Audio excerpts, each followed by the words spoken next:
Game number 4 as the Boston Celtics look to finish with a 500 record after they host the New York Knicks at TD Garden. Welcome into the CLNS Media pregame report. I'm your host, Josue Pavone. I'm joined by Knicks beat writer of USA Today's NorthJersey.com, Steve Popper. Steve, welcome to the pregame report.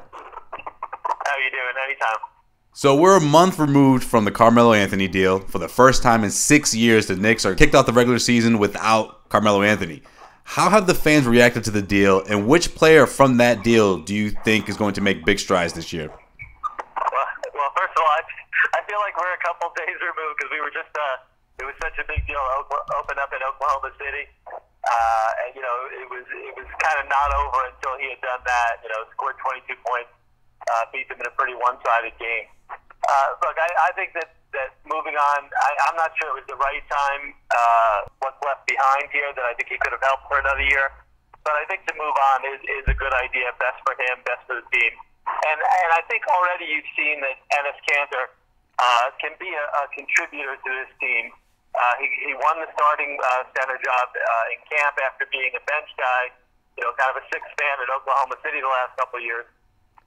He works well with Kristaps Porzingis. Porzingis has more of a perimeter game, and he's really an inside banger, a guy who's just very skilled around the rim. So I think it's worked well. They've we actually have a story up on the website now that we talked to him today about sort of the way they're developing chemistry together and trying to learn each other. Where each one wants to be on the court.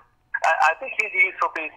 And look, here's the bottom line for it: is they were stuck with the Carmelo Anthony no trade clause. And this Kanter is a guy who has a $14 million contract this year, and you can move it. When they're talking about possibly looking at Eric Bledsoe, he's a guy whose contract matches up. You're not restricted anymore. It just gives them more flexibility. So I think that's really what they gained in this deal. This episode of the Celtics pregame report is sponsored by Greats. The makers of Greats make classic, stylish, and comfortable sneakers sold at a great price. Head over to greats.com. That's GREATS.com, and make sure you enter the promo code Celtics Roundtable to save 15% off at checkout. That's Celtics Roundtable to save 15% at greats.com. All right, so what's your early impression about this team? I mean, what's impressed you the most about the Knicks so far in the early go? Porzingis only. Kristaps Porzingis. There was a lot of question of if he was ready to take over from Carmelo Anthony, sort of as the face of the franchise and the go-to guy. Because in the past he's really struggled when Carmelo didn't play. He's a guy who kind of struggled to create his own shot.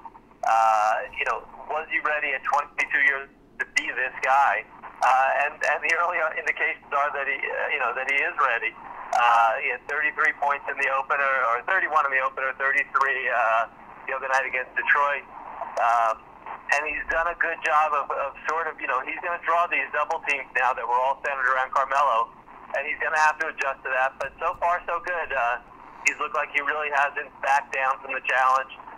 He's even, spoken out a little bit in the locker room, sort of pushing to be a guy who is going to be a leader off the court, too. But there's a lot here. They really got to make him happy now. He was very dissatisfied with the way things went under Phil Jackson. He wasn't a great fan of the coaching staff either. So he's got a lot going on here that they really have to kind of show him that the rebuild is going in the right direction. I think if they want to keep him in place long term and happy. You're saying that there's a good chance he's actually going to show up at his exit interview at the end of the season, right?